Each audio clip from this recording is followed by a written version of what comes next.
आप देख रहे हैं SG न्यूज नेटवर्क। ईरान से ताल्लुक रखने वाले अफशीन इस्माइल कदीरजादा को दुनिया का सबसे छोटा आदमी करार दे दिया गया। सूबे मगरबी अजरबैजान की बोकान काउंटी के गांव में पैदा होने वाले अफशीन इस्माइल का नाम Guinness book of world record में शामिल कर लिया गया है।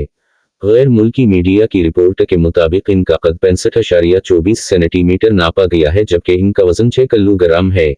इनसे कबल दुनिया के सबसे छोटे आदमी का एजाज जनूबी अमरीकी मुल्क कोलंबिया से ताल्लुक रखने वाले एडवर्ड नैनो हर्नांडेज के पास था।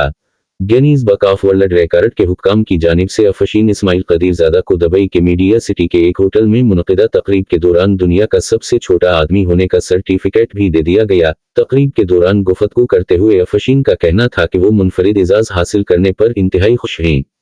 इन्होंने कहा कि ये सब कुछ एक जादू की तरह है। आप अगली सुबह उठें, पता चले कि आप पूरी दुनिया में मशहूर हो चुके हैं। अफशीन की वालिदा ने बताया कि जब इनका बेटा पैदा हुआ तो इसका वजन सिर्फ 700 ग्राम था। बदअज़्म इनकी नशोनुमा भी सस्त रही। इनका कहना था कि वो बेटे की ये हालत देखकर मायूस हुए, लेकिन बाद में खुदा का शुक्र भी अदा किया कि इसने इन्हें बेटा अता किया। अब तक के लिए इतना ही। मजीद मालूमात के लिए SG न्यूज नेटवर्क को सब्सक्राइब कीजिए।